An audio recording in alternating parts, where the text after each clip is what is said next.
Um,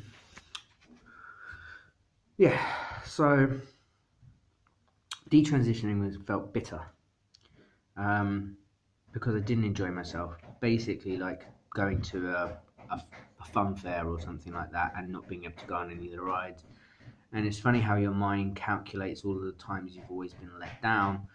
And uh, and again, this goes into the sympathy of my mum. This, in that when you calculate all of the things and you go through it, you're like, you know, and I didn't get to do that because, and then you're blaming someone as well.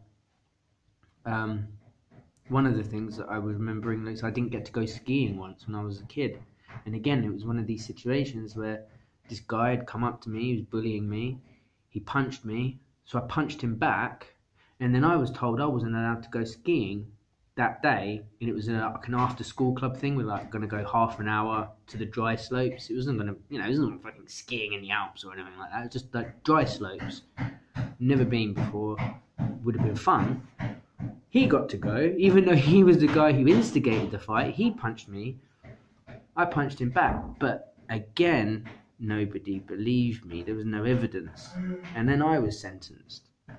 So and that's been a like kind of continuation of like someone will come up to me, bang, do something. If I retaliate, I will be punished. And if I don't retaliate, I'm already being bullied. But the opposite side is if I do anything, I will be punished. So I've basically got my hands tied behind my back, and no matter what I do, I'm being punished. And this reminds me of the other day when I was unlawfully arrested, actually, and a group of 17 men, 17, decided that they would forcibly uh, exit me from the pub because one of them got into a Barney with me about something stupid like King Henry. I was being drunk and talking about Henry VIII, and they were like, "Oh, fuck off!" And I was like, started singing "I'm Henry VIII" or something like that, and they threw me out. And they're acting like they're the police until the police turned up and looked at my face, and you can't see it now, but I had massive cuts all over my face from where they pushed me into the floor. And they were like, "We're not going to press charges." And they were like, "No, no, no, no, hold on a minute. Like, you've basically, okay, so you may have lawfully ejected him from the premises, but then what you did after that wasn't in any way a lawful detainment. In fact, that was illegal detainment and assault. He's pressing charges against you." I suppose the Schadenfreude in me wanted to see them being arrested. I wanted to see them being brought to justice. I wanted to see them being taken to court. I wanted to see them in the cells, and I wanted to see all of that, and I wanted to make sure that they got their just desserts. Do you see what I mean? I didn't. I was just put in the ambulance, and I was given better treatment, and then told I can go. Um, so those are the very rare instances where someone will attack me, and while I was being attacked, I had some fucking dippy cunt touching my face like this, like, "Oh, it's gonna be all right, it's gonna be all right," and I kept on telling her to stop touching my fucking face, you stupid cunt. I've got 17 fucking guys on top of me. Not even joking. It was like a rugby scrum. My head was just pushed on the floor, and she kept on coming up and touching my face like this. It's like, you ignorant, stupid cunt, like touching me like that while I'm absolutely out of my control to be able to do anything is basically rape. Okay, so your definitions of rape begin to change drastically when, especially if you're trans, because the legal definition of rape is unlawful or at least unwanted penetrative sex. So a lot of the feminists had to go through the political system of being like, well, first of all, let's categorize what penis in vagina sex is, and then categorize it as being consensual or non-consensual, and then that's rape, right? But that doesn't, anal sex, again, is considered buggery, or at least it was. It's always been considered buggery, but it's buggery. I don't think that the system ever discounted it as not being rape ever, basically, because it's buggery.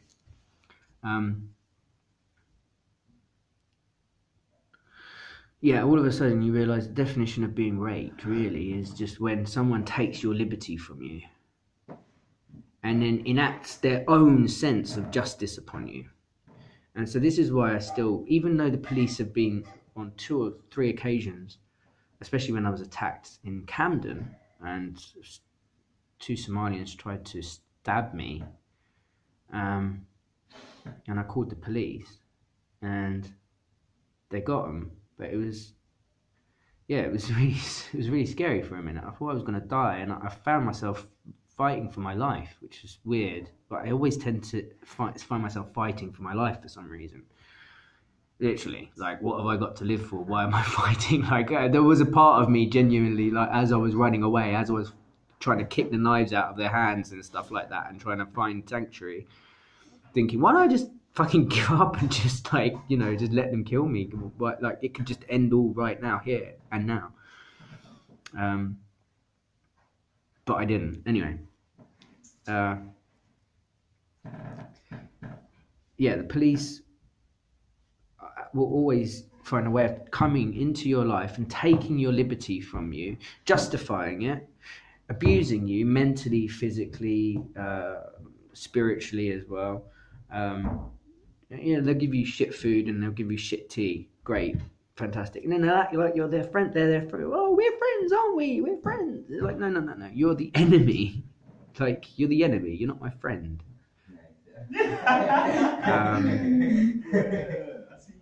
So basically,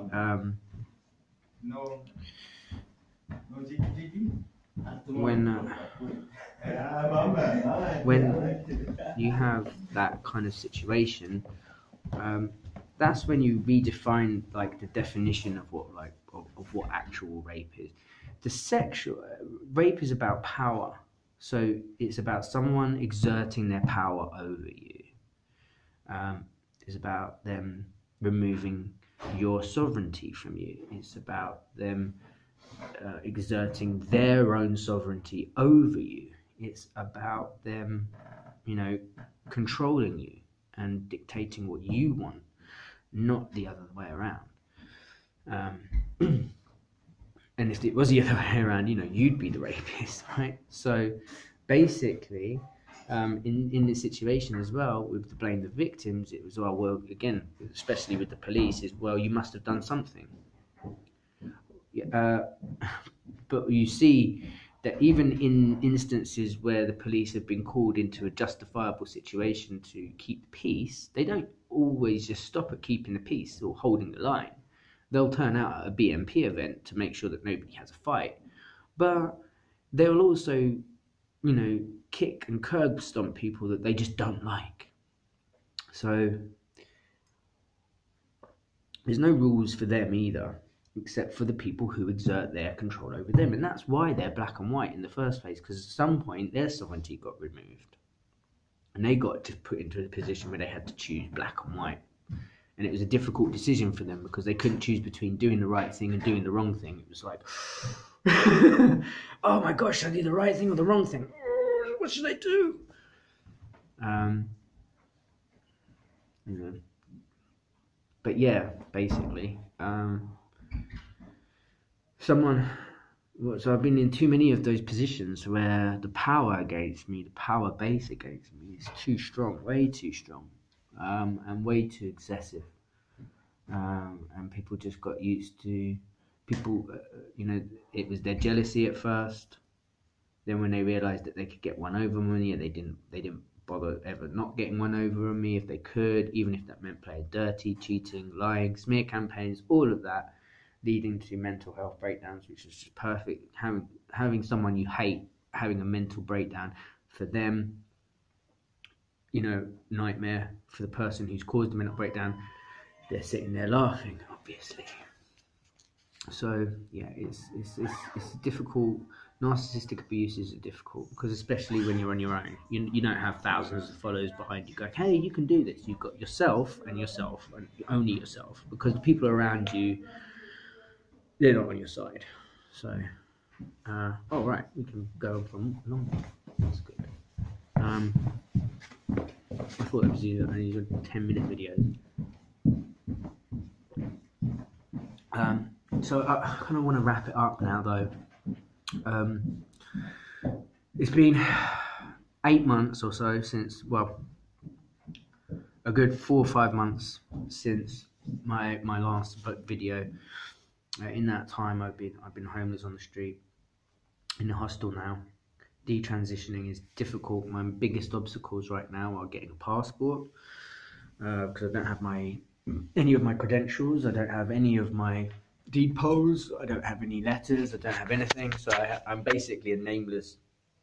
I'm basically an immigrant in my own country, and they would deport me, I think, and probably just kill me if they could and had the chance to.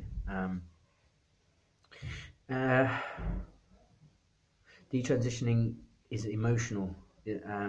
Transitioning was emotional. Like, I mean, I say detransitioning actually, but I'm still just transitioning. But I don't know. You know, the beauty regimes and all of that thing of being pretty, just, you know, and all of that stuff. I don't have to worry about that. I do. I mean, I don't want to have a beard and stuff, but, you know, get a haircut or something. But of course, I don't think you need it for that. But yeah, it's tough. And again, I'm doing it on my own. But one of the key factors here is, and this is important, is first of all, to the men out there, you definitely don't deserve a woman like me at all. Not in the slightest. And I think that's probably why the aggressiveness and hatred of being rejected by my feminine self, of just going, no, do you know what? Just men live in fantasy of the woman I could have been for you, because it's never going to happen. Not after everything I've been through, seeing, because I already know the evils of man. I grew up being a young boy in the snake pits of men. Yeah, I know what lies in the evils of men's hearts, right? Fighting that battle has always been, in Jesus' name, the fight that I've always fought in myself, especially with being gay and being trans. It doesn't really make much sense to a lot of people. Seeing what it's like from a woman's perspective for about 3 years now, absolutely don't deserve me as a woman. Like, you fucking lost me so badly. Like, if I was your wife, we'd be so divorced 1,000 times over, and the ring would be thrown into the fires of Mordor. Like, fuck you, you stupid dippy cunt. On the feminine side, I have, you know, a little bit more understanding about the kind of, how should I say, it's not like I didn't already know about all of the stuff that I'd know about, so it's like more like rehashing, but learning some more things about women, in about, you know, how mental they can be for a start. But also, you know, learning about, like, my strength, my inner strength in that sense as well, working through that,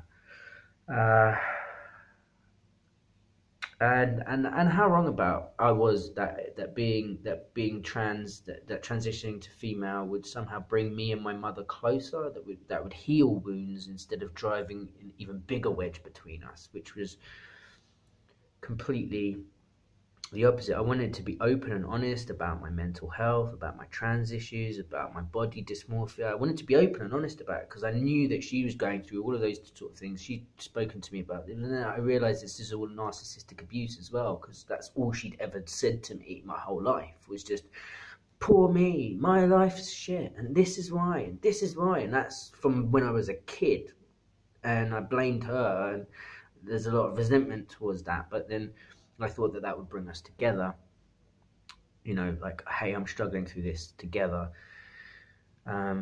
with you as well. And I am. She just demonizes me, and in that situations, it's so easy for a black and white narcissist to come in and just kind of just go, hey, look, I'm the good guy, and just switch black and white, black and white, black and white. Hey, I'm the good guy, black and white, black and white, black and white. Oh, black, white. I'm the good guy. No, I'm the good guy. You know, like, and then eventually, she's got so much dementia in her that she'll just be like, oh yeah, that makes complete sense. You know, my own child that I love and gave birth to is the demon of hell. It's like, okay, right, yeah, right. I'm fucking Lucifer incarnate or something, yeah. So that's the mental struggle that she's going through. I can't help her with that, unfortunately, especially when I know that the kinds of evil snakes that are in her ear, that are whispering in her ear, because she's got a small town mentality. She's always had a small town mentality.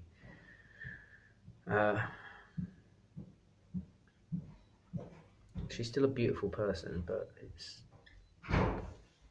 it's difficult to love someone when you have to when you wake up in the hospital and you're the one that has to pick yourself up from the hospital bed, and you're the one that has to get home on you.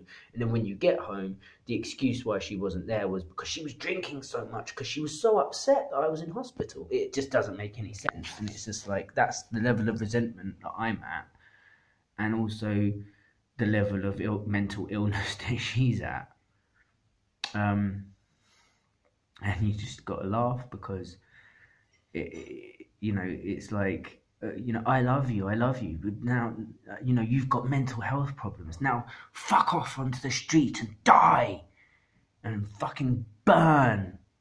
And it's like, right, so I've got mental health issues, and your solution is to kick me out onto the street so I die. Right, great, Mum, thanks. That makes complete and utter fucking sense, doesn't it? But the cognitive dissonance with her comes from the fact that I have been the only person in her life.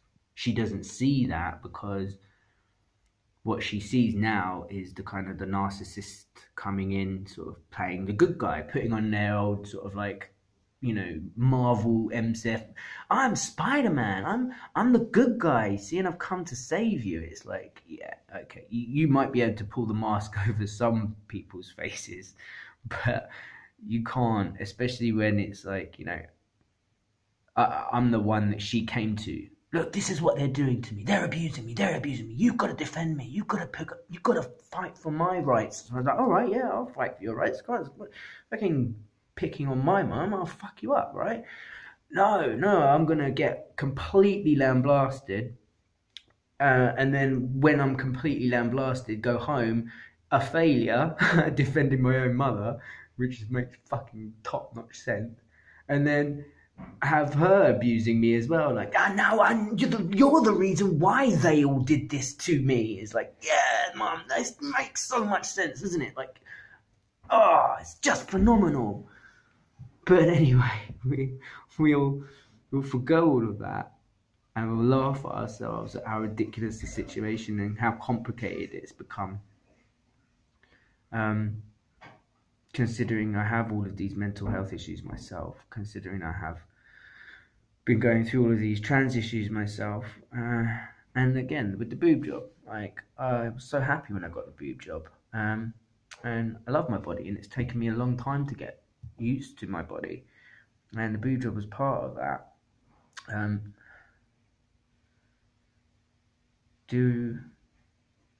Do I go for the original idea? Not the original idea, but like one of the original paths, I should say, of just, you know, taking the more masculine route and getting a more masculine chest rather than a feminine chest, right? Or do I just stay the same? Depends. Again, I'm happy either way. It's other people's mental abuse of me that is the problem, not me. So, you know, when people are shouting at me and abusing me across the street, or, you know, and this is the thing, it's like, to any of the people who might be watching, who might be commenting, which is unlikely nevertheless, is like, oh yeah, it's not like that was different when I was a kid growing up in a boys' school. I still got called like names like faggot and all of that. So it's not changed. It's just that when I was transitioning, people put more of a spotlight on what I was doing and kind of go, see, and that's what women have to put up with every day. It's like, wow, there's no difference. Literally, there's no difference in my life from now and then, except that there's more notice about me, and you're using me for your own political agenda, that women have got such a bad life because they're like some kind of like indentured sex slaves that just they being driven around in Lamborghinis and being rich is just a terrible life as a slave. It's ridiculous. You know, as opposed to a lot of the third world countries where women suffer indignity, but then so do men. And this was one of my biggest points during this whole thing was, even though I was, you know, transitioning from male to female, I'm still like on the side of the MRAs. I'm still on the side of, well, you know, I was, or at least an open proponent for the MRAs, for men's rights and those kind of, women have enough of those groups already. And trans men throughout this whole experience have been, again, just ever so quiet. I think that that's what they think male privilege is, being able to just sneak into the shadows and disappear and become a nobody, and then sort of controls things from the background like some kind of sneaky sort of mastermind. No, that's not like a masculine trait. I'd say that's a feminine trait, like to hide. You know, a masculine trait is typical to face your adversities head on and to overcome the challenges, not to sort of like skulk into the background and into the dark and kind of go, oh yes, I blend in now, and so therefore I can just be quiet about everything. Because trans women are quite spotlighted, but you know, and then it's like, but is that kind of more feminine? Is that like just simply our global eye, our internet eye, our global consciousness, just generally just laws of attraction? Oh, that's pretty. We'll focus on the pretty, shiny stuff rather than the kind of ugly truth, right? So we could just make these kinds of parallels all day, but that's exactly what kind of, you know, linear thinking will do. You know, you try and draw parallels, but you're still thinking along a linear line, and what we need is like critical thinking about these kinds of situations and what exactly it is that people's aims are, what their goals are. So someone wanted to reduce it down to chess, which is simplified. But if that was the case, then artificial intelligence has got us beat. And I think that in this point of evolution, human evolution, I think that consciously, as a race, what we're experiencing is the very real, very visceral, I should suppose, very visceral reality that an AI, an artificial intelligence, is essentially more intelligent than any human being, at least on a logic scale of learning. And that collectively, even whether we're conscious of it or not, we've been put in a prison, a kind of mental prison, and learning to deal with that, for a lot of people, is playing a game that they can't win, or winning a game that they can, like losing a game that, against an artificial intelligence that probably isn't benevolent. At least from, if you take the possibility, the prospects of what's an AI, for example, which is still one of the most advanced AIs out there, combined with, say, like AlphaGo Zero or something like that. And imagine what the possibilities for it to be able to then like use Google algorithms for Google's AI, and to be sort of like, oh yeah, kind of. Haven't you noticed that like humanity just like tends to like kill and like rape a lot? Like, that seems to be like normal for human beings, right? And then just to create a personality around being a psychopath. So it's the Blanca principle from Street Fighter. Do you remember that film? That was where they put the helmet on him, right? And they subject him to like just images of war, and they're trying to make him into the perfect killing machine. But then like the other guy just puts loads of images of like really heavenly stuff, like doves and